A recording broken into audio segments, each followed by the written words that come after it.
الحمد لله نحمده ونستعينه ونستغفره ونؤمن به ونعوذ بالله من شرور أنفسنا ومن سيئات أعمالنا. من يهده الله فلا مضل له ومن يضلله فلا هادي له، وأشهد أن لا إله إلا الله وحده لا شريك له، وأشهد أن محمدا عبده ورسوله. أما بعد فأعوذ بالله من الشيطان الرجيم. بسم اللہ الرحمن الرحیم. عقیدہ عذاب قبر اور مسلک پرستوں کی مغالطہ آرائیاں. عنوان روح. موضوع روح کے بارے میں فرقہ پرستوں کی خود ساختہ کہانیاں. Post number 4. اہل حدیث مفتی عبداللہ جابر دامانوی صاحب عرف خاکی جان کی تحریروں کا تو آپ کو سابقہ پوسٹ میں علم ہو ہی گیا ہوگا کہ روح کے بارے میں 5 عقیدے بیان کر گئے ہیں. اب ایک اور اہل حدیث عالم کی تحریر ملاحظہ فرمائیں کہ روح کے بارے میں کس طرح ایک اور عقیدے کو جنم دیا. عبد الرحمن کیلانی صاحب لکھتے ہیں، روح کی 2 قسمیں ہوتی ہیں. ایک روح حیوانی جس کا تعلق گردش خون سے ہوتا ہے. جب تک گردش خون برقرار رہتی ہے یہ روح بھی موجود ہوگی. گردش رک جائے تو روح ختم ہو جاتی ہے یا نکل جاتی ہے. دوسری قسم روح نفسانی ہوتی ہے جسے روح انسانی بھی کہہ سکتے ہیں. روح کی یہ قسم وہ ہے جو دوران خواب سیر کرتی ہے، اور روح کی یہ قسم یا روح کا یہ حصہ جب انسان کے جسم کو چھوڑ دیتا ہے تو انسان کے حواس خمسہ کی کارکردگی میں نمایاں کمی واقع ہو جاتی ہے. نیند کے دوران قوت باصرہ ان روحوں میں سے کوئی ایک مر جائے تو دوسری خود بخود ختم ہو جاتی ہے. روح عذاب قبر اور سماع موتیٰ، صفحہ نمبر 14 اور 15 از عبد الرحمن کیلانی. وضاحت. روح کے بارے میں اللہ تعالیٰ فرماتا ہے، وَيَسْأَلُونَكَ عَنِ الرُّوحِ قُلِ الرُّوحُ مِنْ أَمْرِ رَبِّي وَمَا أُوتِيتُم مِّنَ الْعِلْمِ إِلَّا قَلِيلًا. سورۃ الاسراء آیت نمبر 85. اور یہ تم سے روح کے بارے میں سوال کرتے ہیں، کہہ دو کہ روح میرے رب کے حکم سے ہے، اور اس بارے میں تم کو بہت کم علم دیا گیا ہے. اللہ تعالیٰ نے تو 2 روحوں کا کوئی علم نہیں دیا، بلکہ فرمایا کہ تم کو روح کے بارے میں بہت کم علم دیا گیا ہے. تو روح کے بارے میں یہ اضافی علم کہاں سے القاء ہوا ہے؟ من یکن الشیطان لہ قرینا فساء قرینا. اور جس کا ساتھی شیطان ہوا تو بہت برا ساتھی ہے. جب ان کی طرف سے بے پرکی بیان کی ہوئی باتوں پر پکڑ کی گئی تو فرماتے ہیں، یہ اور اس قبیل کے دوسرے اعتراضات میں عام غلطی ہوتی ہے. وہ یہ ہے کہ بات تو کرتے ہیں روح اور عالم برزخ کی، اور اسے پرکھنا چاہتے ہیں انسانی عقل اور محسوسات سے، حالانکہ یہ بات اصولاً غلط ہے. کیونکہ ارشاد باری تعالیٰ ہے کہ روح کے متعلق انسان کو بہت تھوڑا علم دیا گیا ہے.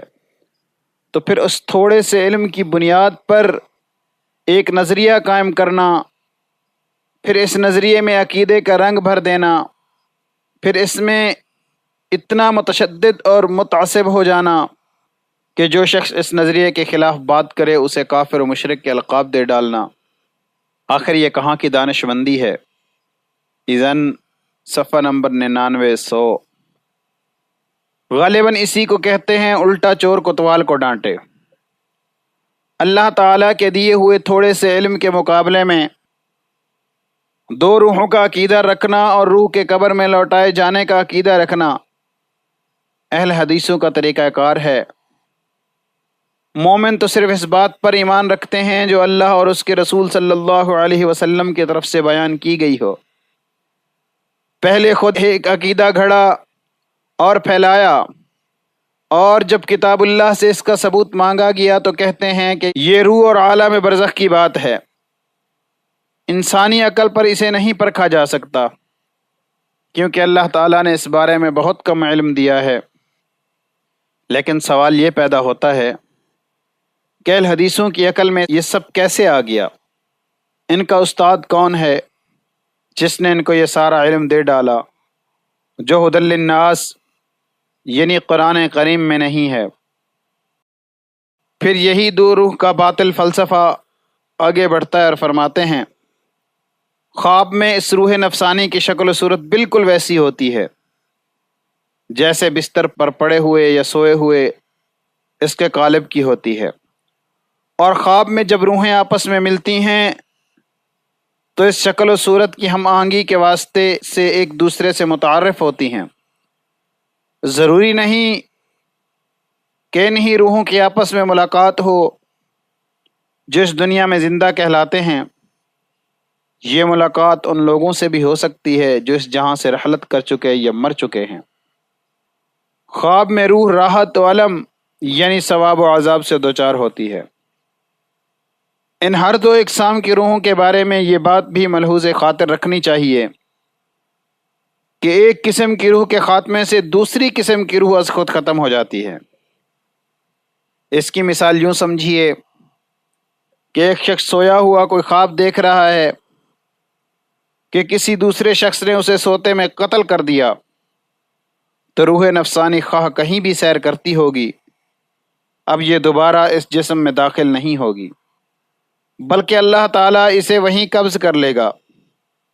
اس کے برعکس صورت یہ ہے کہ اگر اللہ تعالیٰ کسی انسان کی روح نفسانی کو خواب میں قبض کر لیں تو بستر پر سونے والا آدمی بغیر کسی حادثہ یا بیماری کے مر جائے گا۔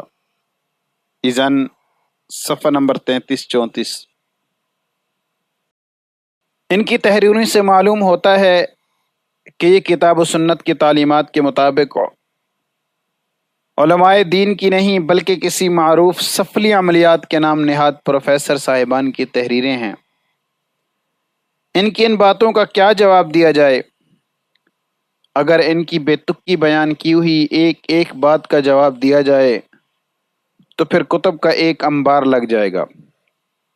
اب تو انہوں نے اللہ تعالیٰ کو جواب دینا ہے کہ یہ دو روحوں کا عقیدہ، زندہ کی روح کا اور مردوں کی روح سے ملنے کا عقیدہ، ایک روح کے خاتمے سے دوسری روح کے از خود ختم ہو جانے کا عقیدہ کہاں سے ملا؟ سامعین، آپ کے سامنے ان باتوں کو لانے کا مقصد یہ ہے کہ آپ لوگ اندازہ لگا لیں کہ فرقہ اہل حدیث نے کتاب اللہ کے ساتھ کیا کھیل کھیلا ہے، کس طرح اللہ کے بیان کو مسخ کرنے کی کوشش کی ہے۔ تقریباً یہی عقیدہ دیوبندی عالم قاری طیب نے بھی اپنی کتاب میں عالم برزخ کے صفحہ نمبر 26 پر پیش کیا ہے اور بتایا کہ زندہ افراد کی روح حالت نیند میں گھومتی پھرتی ہے اور وفات شدہ فرد کی روح سے ملاقات بھی کرتی ہے، یہاں تک کہ ایک وفات شدہ صحابی کی روح نے ایک زندہ صحابی کی روح کو یہ بھی بتا دیا کہ میرے گھر میں فلاں جگہ پیسے رکھے ہوئے ہیں۔ ایک اور اہل حدیث قاری خلیل الرحمن نے پہلے زینے کے صفحہ نمبر 49 اور 50 پر کسی حاجی عبدالستار میمن کا واقعہ بیان کیا، اس بات کو ثابت کرنے کی کوشش کی ہے کہ فیمسک التی قضا علیہ الموت کا مطلب یہ ہے کہ روح سوتے ہوئے اللہ تعالیٰ کے پاس چلی جاتی ہے، اور اگر اس کی موت کا فیصلہ ہو جائے تو وہ روح پھر وہاں روک لی جاتی ہے۔ حقیقت یہ ہے کہ قرآن و حدیث سے یہ عقیدہ ثابت ہی نہیں کہ حالت نیند میں روح جسم سے نکال لی جاتی ہے۔ آئیے قرآن و حدیث کا مطالعہ کریں کہ کیا موت کے وقت روح قبض ہونا اور نیند کے وقت قبض روح ایک جیسا ہے؟ جاری ہے انشاءاللہ اگلی پوسٹ میں۔